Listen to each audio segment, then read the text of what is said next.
Sir வணக்கம். வணக்கம். சென்னையை பொறுத்த வரைக்கும் நம்ம தொடர்ந்து பார்க்க முடியுது தெருநாய்கள் தொடர்பான பிரச்சனைகள், மாடு முட்டுறது, நாய் கடிக்கிறது, இந்த மாதிரியான பிரச்சனைகள் நிறைய பொதுமக்கள் ஃபேஸ் பண்ணிட்டு வராங்க. இதனால சென்னை கார்ப்பரேஷன் அடுத்த கட்ட நடவடிக்கைகள் எதுவும் பெருசாக எடுத்த மாதிரி தெரியல. உங்களுடைய கருத்து என்ன? இல்லை, சென்னை கார்ப்பரேஷன் என்ன நடவடிக்கை எடுக்கிறாங்கன்னா, ஒரு இணையதளத்தை ஓப்பன் பண்ணிட்டாங்க. யார் யார் நாய் வச்சுருக்கீங்களோ அதெல்லாம் நீங்கள் பதிவு பண்ணிக்கணும். நீங்கள் நாங்கள் உங்களுக்கு ஒரு குறிப்பிட்ட அமௌண்ட் 50 ரூபா கட்டினா உங்களுக்கு டோக்கன் கொடுத்துருவோம். அந்த லைசன்ஸை வச்சுட்டு தான் நீங்கள் நாயை வளர்க்கணும் அப்படின்னு ஒரே ஒரு அறிக்கையை கொடுத்துட்டு கம்முன்னு ஆகிட்டாங்க. மாடுக்கு என்ன சொல்லியிருக்காங்க, மாடு நாங்கள் பொது இடத்துல பிடிச்சா 10,000 ரூபா ஃபைன் போடுவோம், அப்புறம் மாட்டு உரிமையாளருக்கு தண்டனை கொடுப்போம், அதை பண்ணுவோம் இதை பண்ணுவோம், எல்லாம் வாயில தான் வடை சுடுறாங்க. தவிர இங்கே நான் பாராளுமன்ற தேர்தல் முடிஞ்சோன்னா இங்கே தமிழ்நாட்டுடைய மேயரை தேடிக்கிட்டு இருக்கேன். பிரியாவை தேடிக்கிட்டு இருக்கிறேன், எங்கே போனாங்கன்னு. அதிகமாக ரெயின் வருது, அம்பர்லா எடுத்துகிட்டு போனோம், ரெயின் ஆகுது. ஆக்ஸ்போர்டில் படித்து யூனிவர்சிட்டியில் படித்த அந்த மேயர் பிரியாவை நாங்கள் தேடிக்கிட்டு இருக்கோம். ஏன் அப்படின்னா, பேசிக்காக இது என்ன மாதிரி மாநிலம், பேசிக்காக இங்கே எத்தனை கால்நடைகள் இருக்கிறது, ஒரு சென்னையில் மட்டும் கிட்டத்தட்ட 200 வார்டு இருக்குது.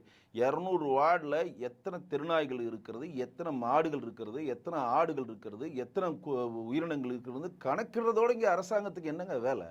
ஒரு அரசாங்கத்தின் வேலை என்னங்க? இன்றைக்கு இந்த வார்டில் இத்தனை பேர் இருக்காங்க. இன்னைக்கு நம்ம உட்காந்து பேசியிருக்க வார்டு 128வது வார்டு. இந்த 128வது வார்டில் இந்த வார்டில் மொத்த வாக்காளர் 50,000 பேர். 50,000 பேரில் மேல்தட்டு மக்கள் இத்தனை பேர் இருக்காங்க, கீழ்த்தட்டு மக்கள் இப்படி இருக்காங்க, நடுநிலை மக்கள் இப்படி இருக்காங்க. ஒவ்வொரு வீட்டுக்கும் இந்த உயிரினம் வாழுது. டேட்டா எடுக்கிற கான்செப்டுக்குள்ளேயே இவங்க இன்னும் போகலை. ரெண்டாவது நம்ம என்ன நினைக்கிறோன்னா, இது வேணும்னே இந்த நாய்க்கடிக்கான மருந்துகளை ஊக்குவிக்கிறதுக்காக அரசாங்கமே இதை மெத்தனம் போக்கா பார்க்குதான்னு கூட எனக்கு சொல்ல தோணுது. இது எந்தளவு உண்மைன்னு தெரில, அபாண்டமாக சொல்கிறேன்னு நினைக்காதீங்க. ஒரு குறிப்பிட்ட ஒரு நாய்க்கடிக்கு ஒரு குறிப்பிட்ட மருந்தை ஒரு குறிப்பிட்ட மருந்து கம்பெனிகள் தயாரிக்கிறது. அந்த மருந்து கம்பெனிகளுக்காக இங்கே தெருநாய்கள் அங்கங்கே அப்படியே ரொம்ப ஈஸியாக விடப்படுகிறதா அப்படின்ற ஒரு டிசைன் நம்ம கூட போகணும். ஏன்னா நாங்களாம் சின்ன பிள்ளையில இருக்க பார்த்தோம்னா 15 நாளுக்கு ஒரு வாட்டி நாய் பிடிக்கிற வண்டி வரும். அப்பயே சொல்லுவாங்க, நாய் பிடிக்கிற வண்டி வந்துச்சு எல்லாம் ஓடுறா அப்படின்னு. நாங்கள் சின்ன போடுவோம் பின்னாடி. கரெக்டாக போவாங்க, தெருவில் எந்த நாய் இருக்கோ அந்த நாயை பிடிச்சிட்டு போவாங்க. அது கருத்தடை பண்ணி கொண்டு விட்டுருவாங்க, இல்லாட்டி வேறு எங்கன்னா கொண்டு போயிடுவாங்க. அந்த நாய் தொலையில் அப்படி தான் இருக்காது. இப்போ பார்த்தீங்கன்னா பெரிய பணக்காரனும் நல்ல பெரிய வெளிநாட்டிலேருந்து நாயை வாங்கிட்டு வளர்க்குறான். அது இந்திய தட்பவெப்ப நிலைக்கு, இந்திய சீதோஷ நிலைக்கு அது பொருந்துறனாலும் அவனுக்கு அந்த நாயை பிடிச்சிட்டு போனால் ஒரு பந்தா, அந்த நாய் கொஞ்ச நாள் செத்து போயின்ற அறிவு அவனுக்கு இருக்காது. அந்த மாதிரி சில பேர் பந்தாக்கு நாய் வளர்க்குறாங்க, கொஞ்சம் பேர் இருக்கிறாங்க. கொஞ்சம் பிறகு உணர்வுபூர்வமாக வளர்க்குறாங்க. கொஞ்சம் பூர்வமாக நான் நாம் தமிழர் சினிமா மாதிரி தமிழ் தேசியம் பேசணுமோ நாங்கள் தமிழ்நாட்டு நாய் தான் வளர்ப்போம், நாங்கள் சிப்பிப்பாறை தான் வளர்ப்போம், நாங்கள் மற்ற ராஜபாளையம் தான் வளர்ப்போம்னு இவர் எல்லாத்துலேயும் சீமானவர் சொல்லுவார். ஆனால் அவர் வளர்க்குற நாய் ஒன்று கூட சிப்பிப்பாறையும் ராஜபாளையம் கிடையாது, எல்லாம் உயர்தர வெளிநாட்டு நாய். அது ஒரு தனி கதை, அது தனியாக வச்சுக்கலாம். அதை அப்போ இந்த மாதிரி ஒரு கணக்கீடு இல்லாதனால வர பிரச்சனை ஒன்று. ரெண்டாவது, நீங்கள் என்ன மாதிரி டேட்டா இப்போ நாய்கள் வச்சுருக்கிறதுக்கு இப்போ நீங்கள் ஆன்லைனில் போட்டிங்க. இவ்வளோ நாள் 1967 இவங்க ஆட்சிக்கு கிட்டத்தட்ட 5 முறை ஆட்சி செஞ்சுருக்காங்க திமுக. இதுவரையும் இதற்கான எந்த சொல்யூஷனும் இல்லை. இப்போ தொடர்ந்து நாய் பார்க்கில் போய் கடிக்குது, நாய் மற்றவங்களை கடிக்குது. இன்னைக்கு காலைல கூட ஒரு பிஸ்கெட்டு போட போகிற ஒரு பையனை ஒரு நாய் கடிச்சிருக்கு.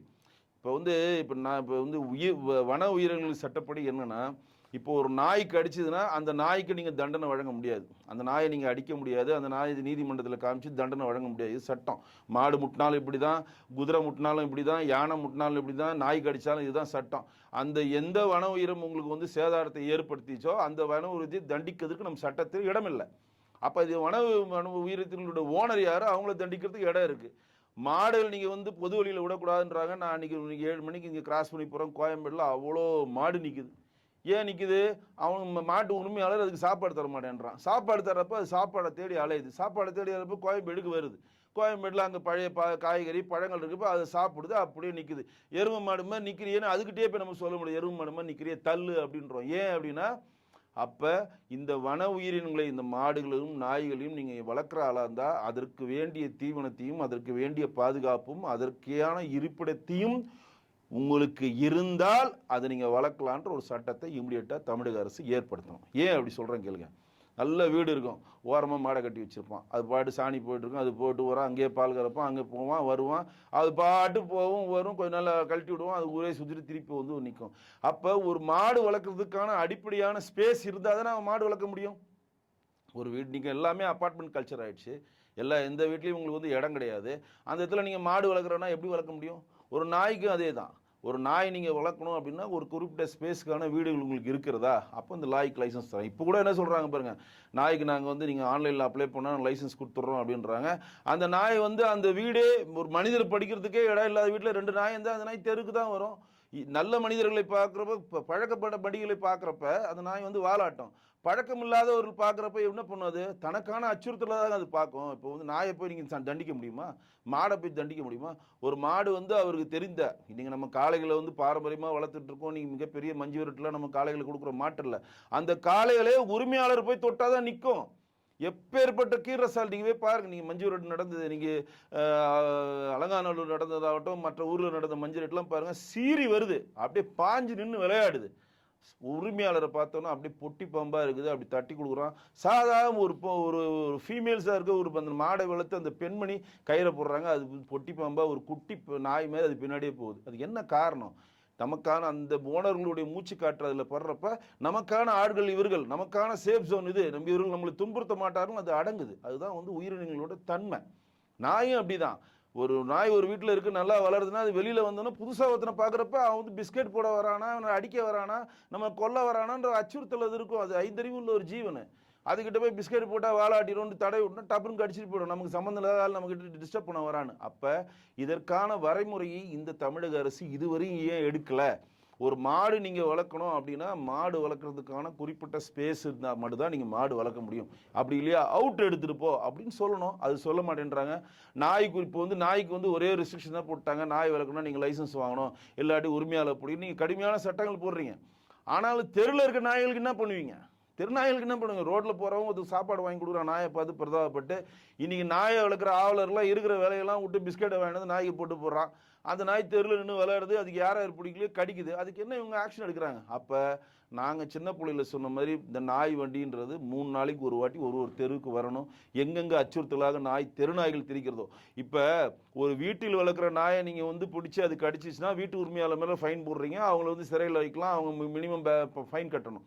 அது ஒரு ஆப்ஷன் இருக்குது. தெருவில் இருக்க நாய் கிடச்சா என்ன பண்ண முடியும்? இப்போ லேட்டஸ்ட்டாக முந்தானத்து ஒரு எருமை மாடு முட்டுச்சு திருவொற்றியூரில். அந்த எருமை மாடு யாருன்னு இன்னி வரையும் கண்டுபிடிக்க முடியல. அந்த எருமை மாடோட ஓனர் யாருன்னு இன்னி வரையும் கண்டுபிடிக்க முடியல. அப்படியே அந்த எருமை மாடு ஓனராக இருந்தாலும் வருவானா வெளியில், ஆமாம் சார் நேற்று பந்து அடிச்சல சார் ஒரு பொண்ணை தூக்கி ஒரு மாடு, அது நம்ம மாடு தான் சார் அப்படின்னு வந்து சொல்லுவானா? அவன் எஸ்கேப் ஆகிடுவான், நிற்கவே மாட்டான். இன்றைக்கி வந்து வருவாய்த்துறை அலுவலரில் போய் எல்லாரும் கம்ப்ளைண்ட் பண்ணுறாங்க, எருமை மாடு ஓனர் யாரும் கண்டுபிடிச்சி எங்களுக்கு தண்டனை வாங்கி கொடுங்கன்னு சொல்லி போகிறாங்கன்னா, அப்போ அந்த எருமை மாடுன்னு வானத்து வந்து தொபுகடின்னு பிறந்ததா? அது எருமாட்டோட ஓனர் திமுக கட்சிக்காரனா இருந்தா நடவடிக்கை ஒண்ணுமே பண்ண முடியாது. இது எங்களுக்கு தெரியல, இது இனிமேல் தான் வரும். இன்னைக்கு வரையும் எருமை மாடுக்கு யாரும் சொந்தம் கொண்டாடல. எல்லாரும் போய் வருவாய்த்துறை அலுவலர்கிட்ட போய் மிகப்பெரிய ஒரு சண்டனை வைக்கிறாங்க, யாரும் கண்டுபிடிச்சு சொல்லுங்க அப்படின்னு. அந்த எருமை மாடு என்ன சொல்றாங்க, ஒரு ரேபேஸ் பாதிக்கப்பட்ட ஒரு நாய் கடிச்சதுனால அது அப்படி ஆச்சு, அதுக்கு ரேபேஸ் நோய் தாக்கியிருக்கான்னு அந்த மாதிரி விஞ்ஞான பூர்வமெல்லாம் போறாங்க. அதெல்லாம் அடுத்த கதை. ஆனால் அந்த உரிமையாளர் யாரும் தெரியாம அரசாங்கம் எப்படி நடவடிக்கை எடுக்க முடியும்? இல்ல சார், இந்த பிராணிகள் தொடர்பான கேள்வியை தொடர்ந்து மேயர் அவர்கள்ட்டையும் ராதாகிருஷ்ணன் அவர்கள்ட்டையும் முன்வைக்கும் போது சரியான பதில ஒரு தீர்வை போறீங்க கொடுக்கலையே, அதை கொடுக்க முடியாது. அவங்கள்ட்ட தான் தீர்வே இல்லையேங்க. இன்னைக்கு வந்து நான் சொல்றேனே, 1967 இவங்க ஆட்சி வந்து 5 வருடங்கள் 5 வாட்டி தமிழ்நாட்டை ஆண்டு இருந்தாலும் இதுக்கு ஒரு தொலைநோக்கான திட்டங்கள் அவங்கள்ட்ட எதுவுமே கிடையாதுங்க. அப்போதைக்கு ஒரு சொல்யூஷன் என்ன? இப்போ ஒரு இடத்துல ஒரு கொலை நடந்துருச்சு அப்படின்னா டக்குன்னு ஒரு 4 போலீஸ்காரனை போடுவாங்க. ஒரு 4 நாள் அந்த போலீஸ்காரர் நிற்பாங்க, 4 நாள் கழிச்சு அவன் போயிடுவான், அவ்வளோதான் முடிஞ்சிச்சு. அந்த பதட்டத்தை தணித்தவுடன் அதற்கான அடுத்த கட்டம் என்ன? இன்னைக்கு நாய்கள் வளர்க்கறதுக்கான வரைமுறைகள் என்ன? எரும மாடுகள் ஆகட்டும், மாடுகள் வளர்க்கறதுக்கான வரைமுறைகள் என்ன? வன உயிரினங்கள் வளர்க்கறதுக்கான வரைமுறைகள் என்னன்னு சட்டமே நமக்கு தெரியாது. எப்படி வளர்க்கணும்னு டேட்டாவும் நம்மள்ட்ட இல்லை. அவன் அந்தந்த நேரத்தில் என்ன தோணுதோ அதை பண்ணிக்கிறான். இப்பயும் சொல்கிறேன், தமிழக அரசு விழித்துக் கொள்ள வேண்டும். நாய்களுக்கு கூட இன்னைக்கு ஓரளவு கட்டுப்பாடாக கொண்டு வந்து நீங்கள் நாய் பிடிக்கிற வண்டி போடணும். ஆனால் மாடுகள் வந்து திரியிறப்ப ஆக்சிடென்ட் நிறையா நடக்குது. ஒரு வண்டி வரப்போ திடீர்னு ஒரு மாடு வந்துன்னா அந்த உயிர்க்கே அச்சுறுத்தல் ஆகுது. மிகப்பெரிய ஒரு டாஸ்க் அது. அதற்கான மாடுகள் வளர்க்கறதுக்கு நாங்கள் கோர்ட்டில் போடுறோம், ஃபைன் போடுறோம். மாடை இப்போ வந்து தெருவில் திரியும் மாடுகளை பிடிக்கும் வண்டினே ஒரு வண்டி போகுது. ஆம்புலன்ஸ் பின்னாடி போது, அந்த வண்டி பின்னாடி பார்த்தீங்கன்னா மாடு எங்கன்னா தெருவில் இருந்தால் அந்த மாடை பிடிச்சி அந்த வண்டியில் ஏற்றிடுவாங்க. முதல் தடவை வார்னிங், 2வது தடவை ஃபைனு, 3வது தடவை மாடை எடுத்துன்னு போய் நாங்கள் அவுட்டரில் விட்டுருவோம்லாம் சொல்கிறாங்க. ஆனால் இதெல்லாம் சாத்தியப்பட்ட மாதிரியே தெரியலையே. ஒரு மாடு ஏன் வெளியில் வருதுன்ற கான்செப்டில் தமிழக அரசு சொல்லவே இல்லை. ஒரு மாடு ஏன் வெளியில் வருது? அதற்கு தீவனம் இல்லாத வருது. இதை புரியணும்ல. அப்போ தீவனம் இல்லைன்னா அந்த மாட்டோட ஓனர் அதுக்கு தீவனம் போடல. அவன் பாலை மட்டும் கறந்து அவுத்து விட்டுறான். நீ போய் மேய்ஞ்சிட்டு ஊர் மேய்ஞ்சிட்டு சொல்லாம பேர் மாடு மாரி ஊர் மேய்ஞ்சிட்டுவான்னு. அது மேய போகுது, பாரு இடத்துல போகுது, கிடைக்கிறது கிடைக்குது, போஸ்டரை தின்னுது, புல்லை தின்னுது, எவன் அவனுக்கு பிடிக்கலையோ முட்டி தூக்குது. அப்போ அந்த மாட்டு உரிமையாளர்கள் வந்து ஒரு மாடை பராமரிக்கிறதுக்கான ஒரு சட்டத்திட்டங்களோ, அந்த மாடனா எப்படி பராமரிக்கணும், கால்நடை மருத்துவர்கிட்ட எத்தனை வாட்டி கூட்டு போகணும், எப்படி ஒரு குழந்தைய வளர்க்குற மாதிரி இந்த மாடை வளர்க்கணும், அதற்கான ஸ்பேஸ் கொடுக்கணும், அதற்கான தீவனம் கொடுக்கணும், அது உலாவறதுக்கான இடங்கள் கொடுக்கணும், அந்த உலாவுற இடத்தை தாண்டி அது வெளியில் வரக்கூடாது. நீங்கள் வெளிநாடுகள்லாம் போனீங்கன்னா ஆடு மாடுலாம் நீங்கள் வந்து ஒரு வீட்டுக்குள்ள வளர்க்க முடியாது, நாய் வளர்த்துக்கலாம். மாடெல்லாம் வளர்க்கணும்னா பெரிய பண்ணையில் தான் வளர்க்க முடியும். அவுட்டரில் பெரிய பண்ணையில் வச்சுருப்பாங்க. அது தனியாக ஆள் போட்டு அந்த பண்ணைகளுக்கு அந்த மாடுக்கான ஸ்பேஸ் கொடுத்துருப்பாங்க. மாடை வரிசையாக கட்டி வச்சுருப்பாங்க. அதற்கான சீதோஷ நிலைக்கு தட்பவெப்ப நிலைக்கான ஹீட்டு கொடுப்பாங்க. இல்லாட்டி குளிர்னா குளிருக்கு ஏற்ற மாதிரி ஃபேன் கொடுப்பாங்க. ப்ராப்பராக தீவனங்கள் வைப்பாங்க. இந்த மாதிரி தான் வளர்க்கணும் இங்கே. இங்கே வந்து எதுவுமே இல்லை. இப்போ நகரமாகல தமிழ்நாடு சென்னை பெருகிடுச்சு. நீங்கள் அப்பார்ட்மெண்ட் ரூல் வந்துருச்சு. இங்கே பழங்காலத்தை ஃபாலோ பண்ணுறவங்க சுத்தமான பசும்பால் உங்களுக்கு கிடைக்குன்னா அது எங்கேருந்து வரும்? மாடுகிட்ட தான் வரும். அப்போ அந்த மாடை எது மாதிரி நீங்கள் ஸ்ரீபெருந்தூர்லேருந்து பசும்பால் இங்கே கொண்டு வந்து விற்க முடியுமா? பூந்தமல்லியில் போய் மாடை வளர்த்துட்டு அது சிட்டியில் வந்து விற்க முடியுமா? அதுக்குள்ளேயும் கெட்டு போயிடும். அப்போ இங்கே தான் அது பண்ணுறாங்க. இதற்கான ஒரு வரைமுறையை முதல்ல தமிழக அரசு ஏற்படுத்தணும். முதல்ல இதுக்கு கடுமையான சட்டங்கள் வரணும். ஃபைன் போடுறது மட்டும் தீர்வு கிடையாது. அந்த மாடுகளை வந்து அந்த அந்த வீட்டினுடைய உரிமையாளர் வீட்டை விட்டு வெளியில் வராத அளவுக்கு ஸ்பேஸான இடம் அந்த மாடுகளை வளர்க்குறதுக்கு இருந்தால் மட்டும்தான் அது உரிமை கொடுக்கணும். நீங்கள் ரோட்டில் கட்டி வச்சுக்கிறது, வீட்டை ஒட்டி கட்டி வச்சுக்கிறது, எல்லாம் போன பிறகு அவுத்து விட்றது, அது எங்கே சாப்பாடு வரும் போயிட்டு வந்து எவன் அவனை பிடிக்கலையோ குத்துறதெல்லாம் ஏற்றுக்கொள்ளவே முடியாது.